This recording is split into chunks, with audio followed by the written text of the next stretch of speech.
শ্রীরাম।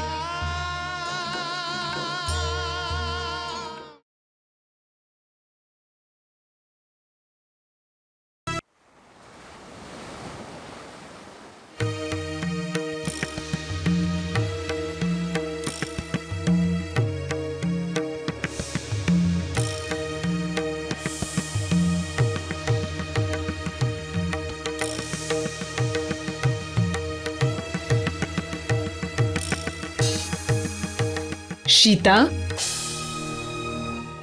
মহারানী তোমার সঙ্গে দেখা করতে এসেছেন।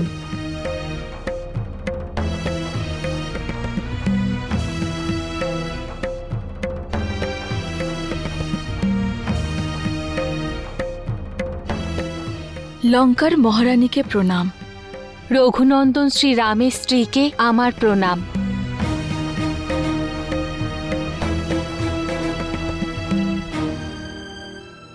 তুমি সত্যিই খুব সুন্দর, জানকী। আমার স্বামী তোমায় হরণ করেছেন, এতে ওনার নয়, তোমার সৌন্দর্যের দোষ। মহারানী মন্দোদরী, আপনি আপনার স্বামীর অপরাধের ওপর আচ্ছাদন ফেলার প্রয়াস করছেন? না জানকী, আমার শুধু এ বিষয়ে দুঃখ, যদি পরমেশ্বর আমায় তোমার মতন সুন্দর করতেন, তাহলে আমার স্বামীর চোখ তোমার উপরে পড়তই না। আপনিও সুন্দর মহারানী, তবুও আপনার স্বামী অন্য স্ত্রীদের প্রতি কুদৃষ্টি দেন। ওনার চরিত্রেই দোষ আছে। মহারানী, ওনার দুর্ভাগ্য এটাই যে এইবার উনি ওনার কুদৃষ্টি রঘুনন্দন রামের স্ত্রীর ওপর দিয়েছেন। যেমন বালির পাপের ঘড়া পূর্ণ হয়েছিল, সেরকমই আপনার স্বামীর পাপের ঘড়াও পূর্ণ হয়ে গেছে। এবার আমার কুদণ্ডধারী রঘুবীর ওনার কুদণ্ড ধনুক দিয়ে একটা বাণ ছুঁড়ে আপনার স্বামীকে সেরকমই মৃত্যুদণ্ড দেবেন যেরকম উনি বালিকে দিয়েছেন। জানকী, আমি তো তোমার কাছে আমার স্বামীকে রক্ষা করতে এসেছি। মহারানী, হ্যাঁ জানকী, আমি তোমার কাছে লঙ্কেশের কল্যাণের জন্য এসেছি।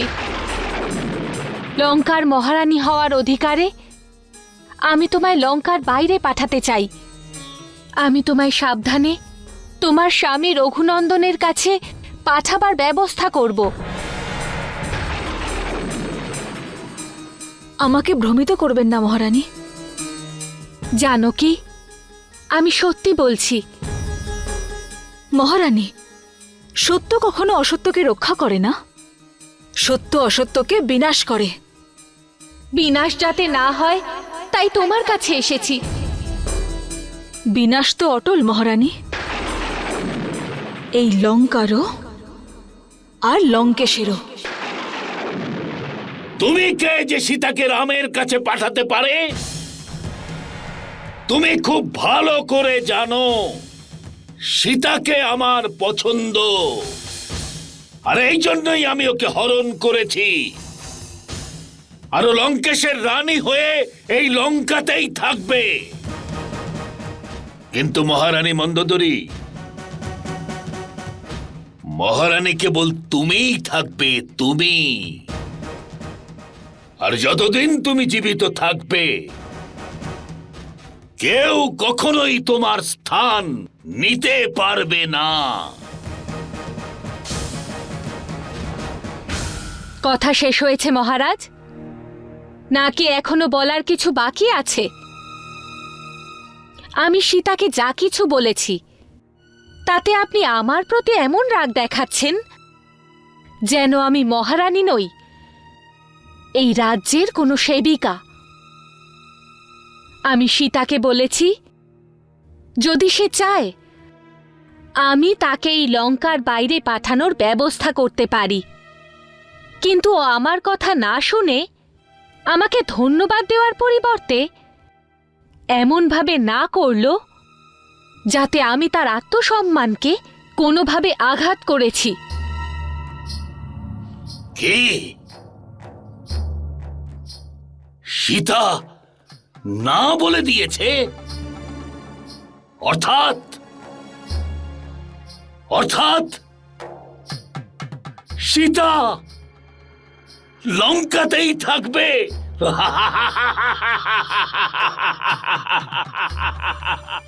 সীতা লঙ্কাতেই থাকবে।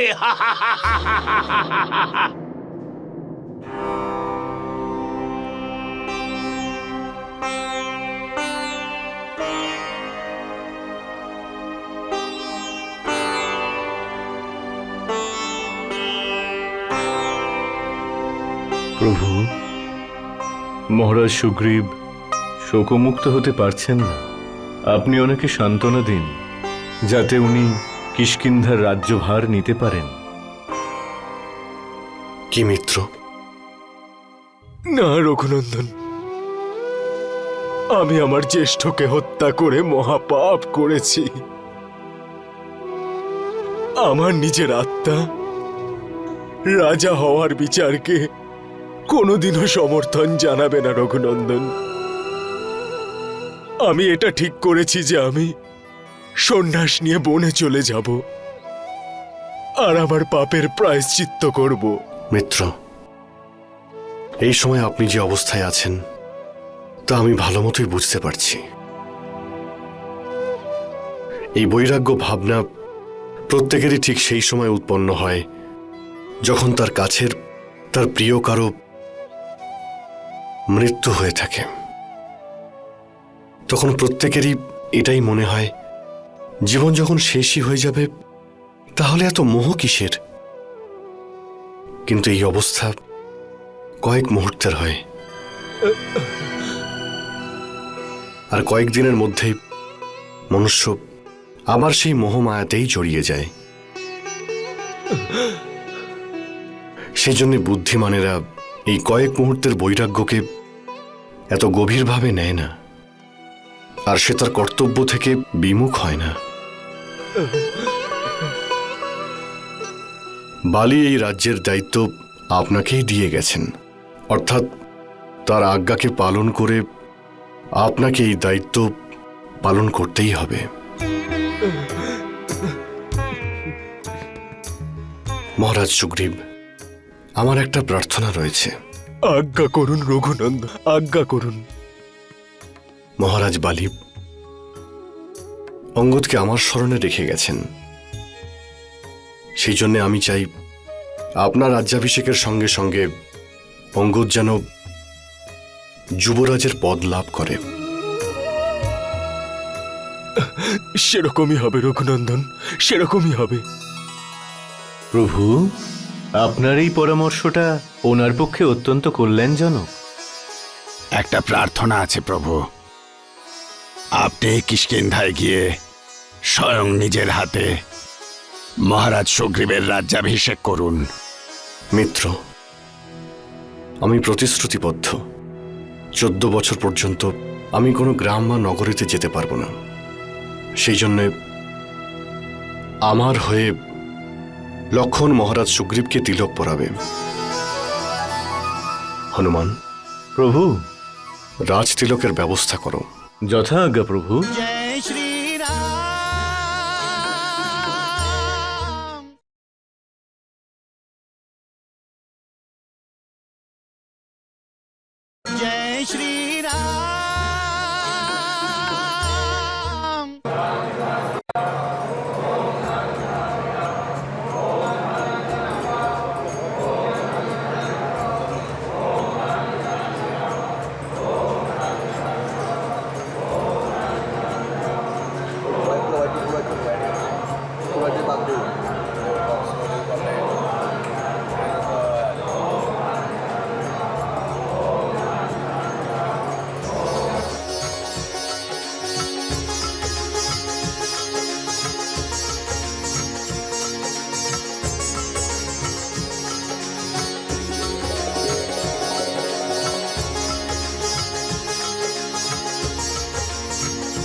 মহারাজ সুগ্রীবের মহারাজ সুগ্রীবের মহারাজ সুগ্রীবের মহারাজ সুগ্রীবের মহারাজ সুগ্রীবের মহারাজ সুগ্রীবের মহারাজ সুগ্রীবের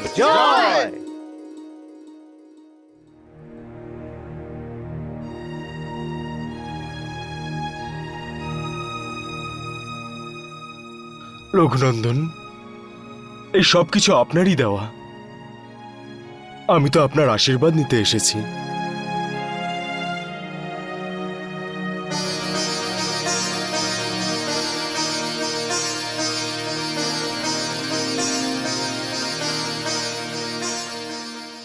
অঙ্গদ, এই সব কিছু প্রভুর শ্রীচরণেরই প্রতাপ।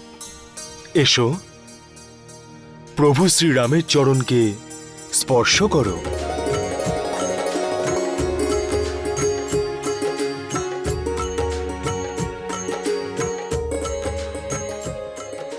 অঙ্গদ, ঈশ্বর তোমাকে যশস্বী করুন।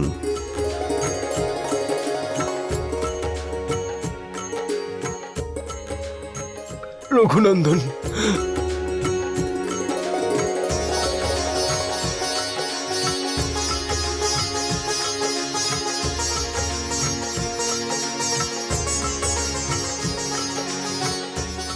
কিষ্কিন্ধাপতি মহারাজ সুগ্রীব, ভগবান আপনাকে একজন আদর্শ প্রজাবৎসল রাজা হওয়ার আশীর্বাদ করবেন।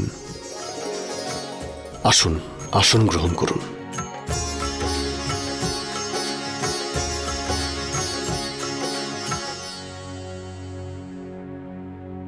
লক্ষণ আমাকে কিষ্কিন্ধার ব্যাপারে সবকিছুই বলেছে। আমি এটা জেনে খুবই প্রসন্ন হয়েছি যে প্রজারা রাজা হিসেবে আপনাকে স্বাগত জানিয়েছে।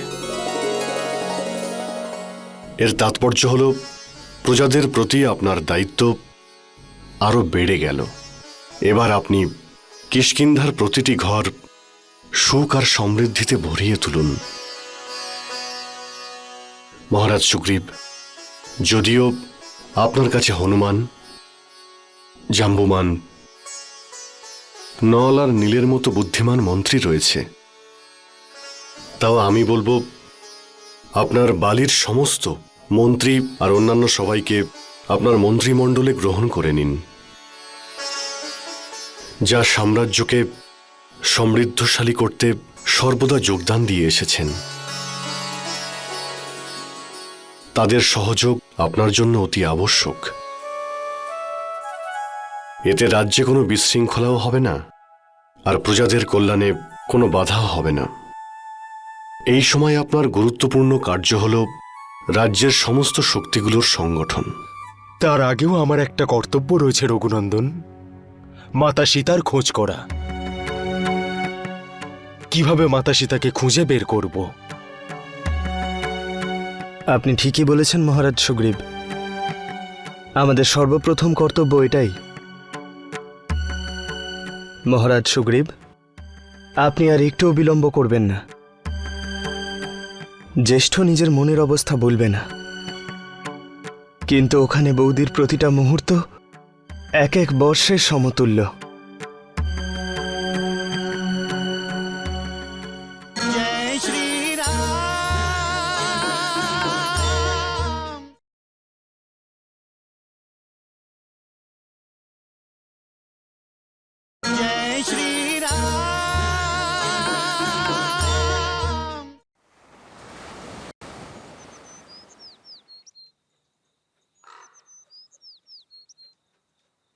এটা কি? মহারাজ উপহার পাঠিয়েছেন।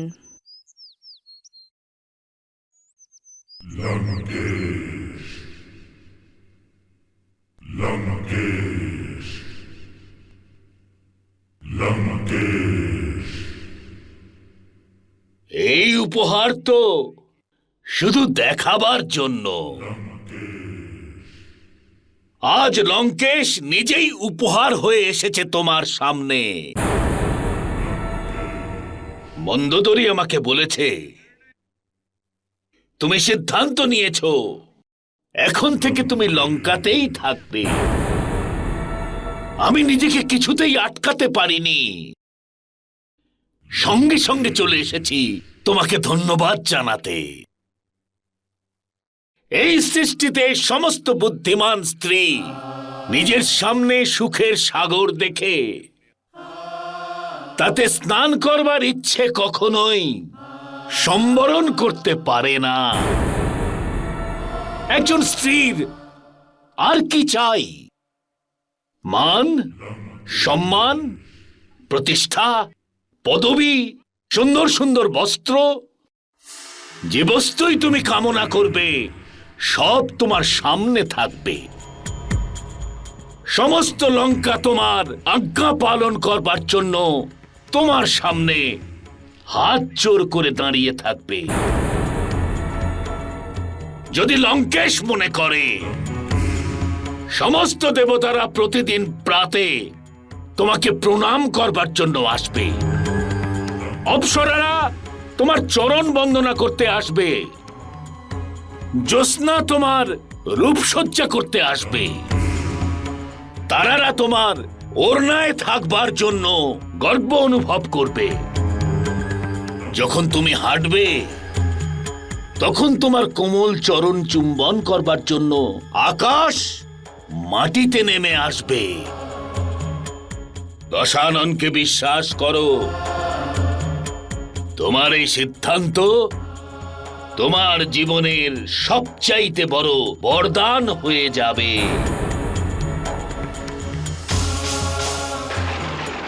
এসব কথা কাকে শোনাচ্ছ দুষ্ট? এই আড়ম্বর কাকে দেখাচ্ছ? তুমি যেই হও, আমার দৃষ্টিতে দুষ্ট, দুরাচারী তুমি, ব্যভিচারী। এই যে তোমার অহংকার, এটাই হলো হুঙ্কার তোমার বিনাশের।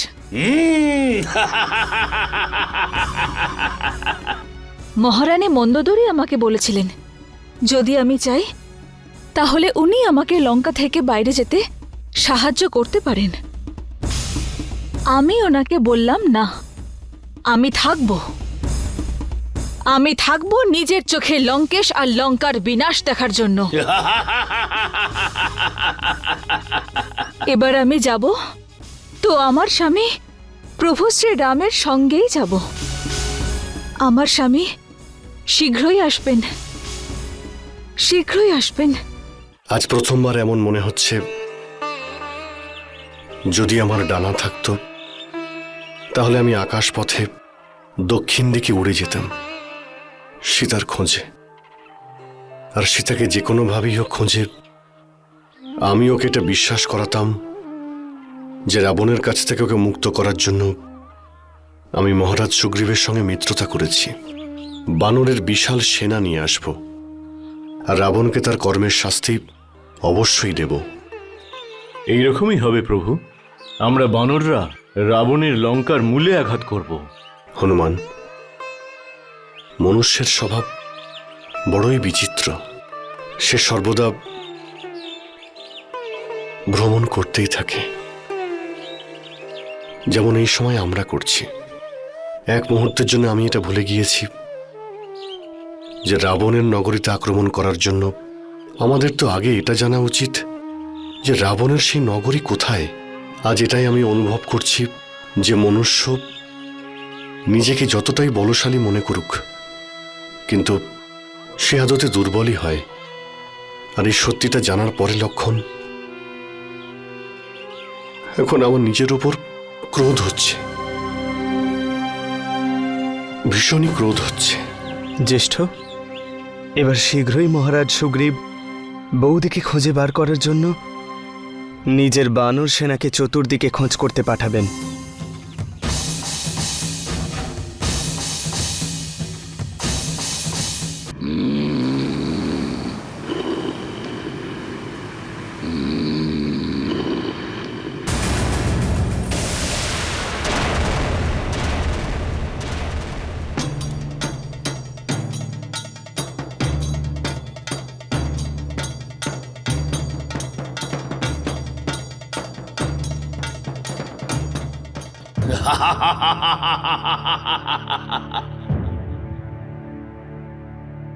আমাদের প্রিয় ভ্রাতা কুম্ভকর্ণ ঘোর নিদ্রা থেকে জাগছে।